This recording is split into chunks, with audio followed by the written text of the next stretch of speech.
Chairman, the following resource persons or witnesses are present. Former President of the Republic of the Philippines, Rodrigo Roa Duterte. Former Senator Leila de Lima. Former Chairman of Dangerous Drugs Board, Catalino Cuy.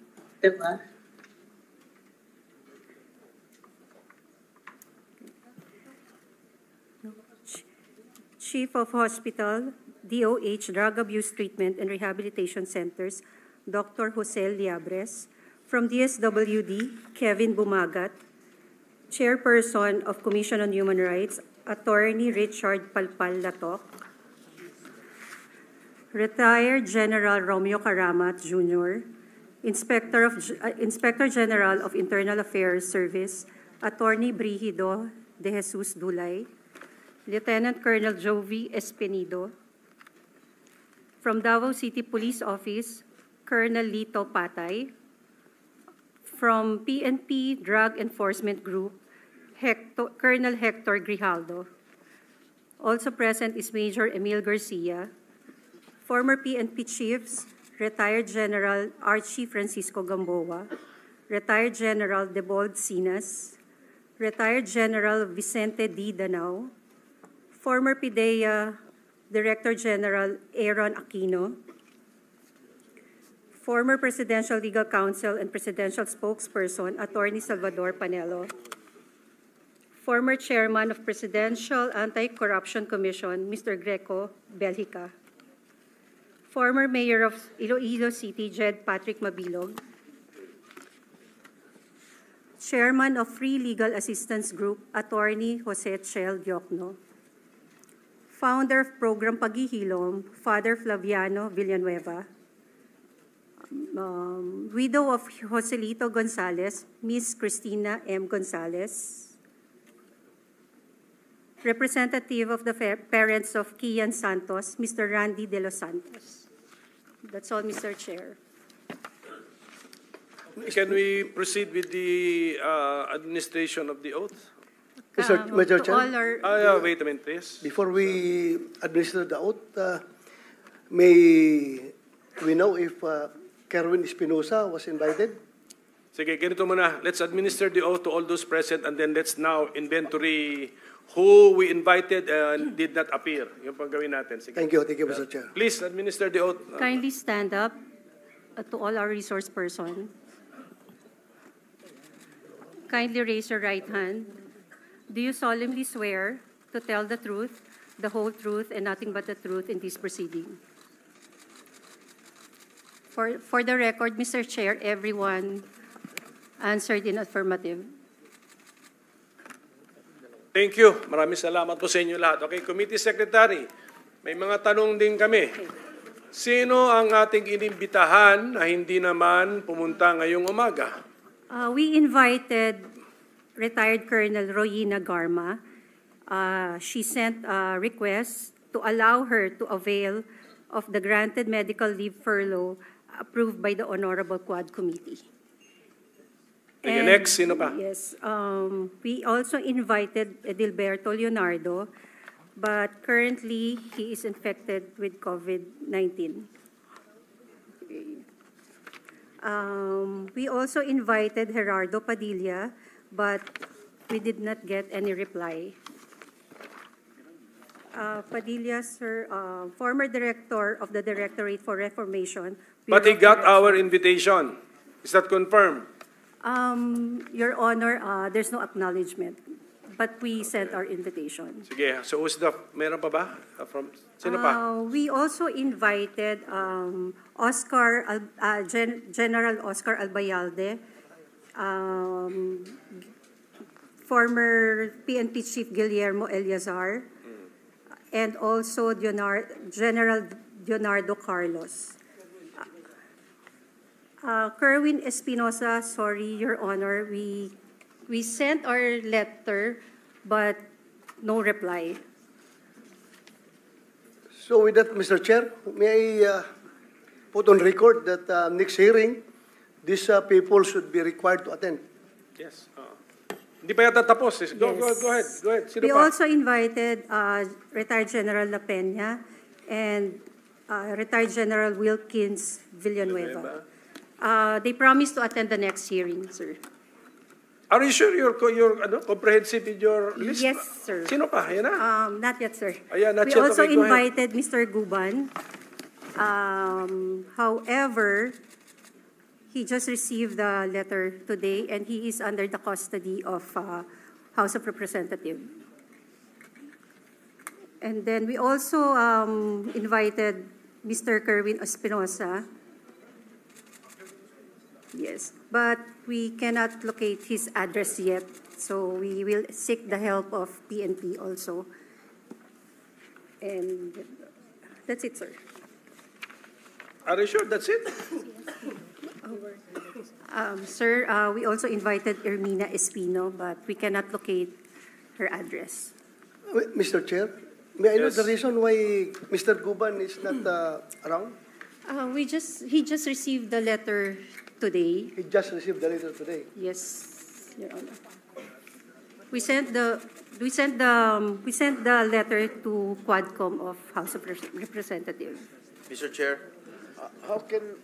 may I ask the COMSEC, how can you not locate Espinosa when he attended the hearing in the Quad Commission, Quad Committee?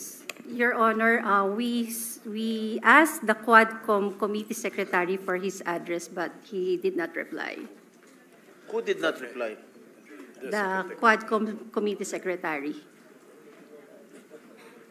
Mr. Chair, Yes, Senator Bato, yes. Ano? yeah, I would rather that next hearing we have to require their presence, Mr. Chair, because I can only surmise with their absence that they don't want their statements that they have given before the House of Representatives to be debunked before this body, Mr. Chair. Ayaw nilang lumabas ang katotohanan kapag ayaw nilang pumunta dito.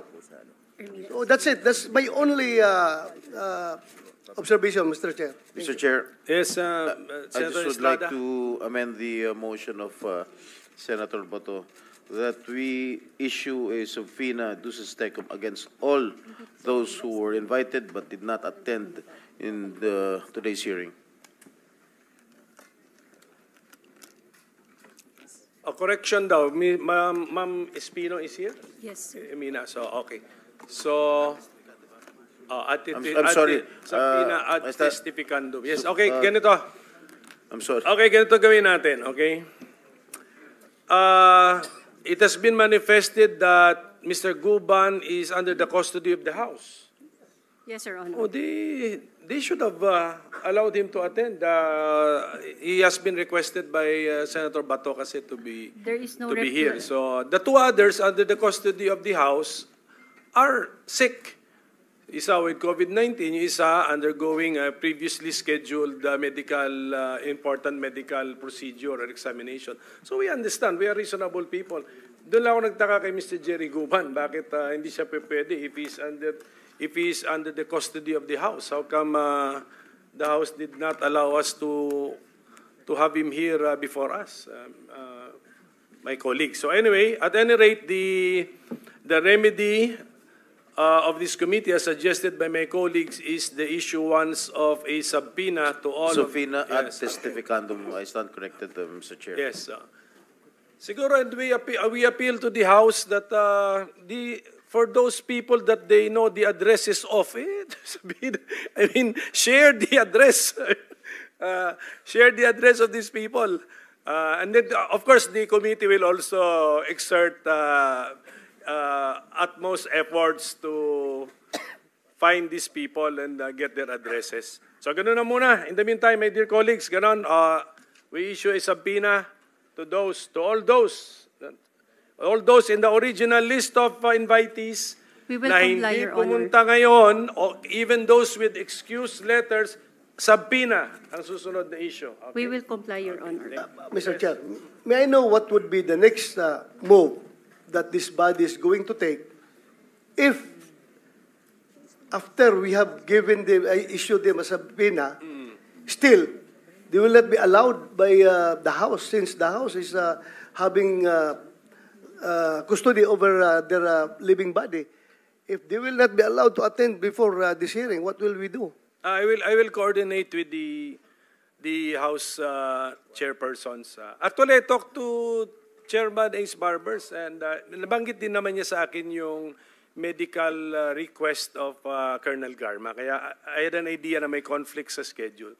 But si Jerry Guban, I'm surprised bakit hindi nila mapadala rito. So, but we will coordinate. Siguro doon na muna. Okay, Thank basta ang understanding natin dito, a subpoena will be issued to those who did not, who were invited, or even those who we failed to notify. Subpoena na tayo diretso para sa next hearing, hindi sayang ang panahon natin. Sino pa dumating? Yes, Ermina is here. Nasabi ko. Can we ask a committee secretary, kasi late dumating po si Ma'am, ano sir, complete? Ermina Espino. Ma'am Ermina Espino, please, mag-o-taking po tayo. Si committee secretary, go ahead.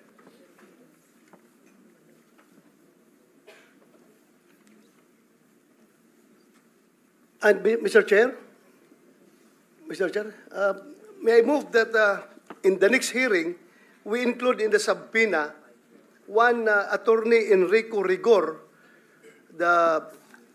from the anti-illegal drugs group of Camp Crami. Please, committee secretary.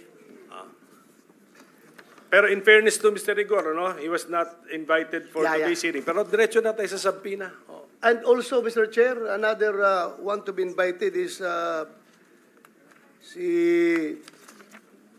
Sino pa? Sige po. Pwede na submit in writing. Pwede naman submit in writing kasi especially kasi new names po yan sila. Okay. I forget, I remember the name. Ronnie Dayan, the former driver of Senator De Lima, Mr. Chair. Okay. We'll invite. I don't know kung nakakulong. Basta, we have to We will find out the personal circumstances, the present personal circumstances of Mr. Dayan. Sige, can we Yes, know? thank you, Mr.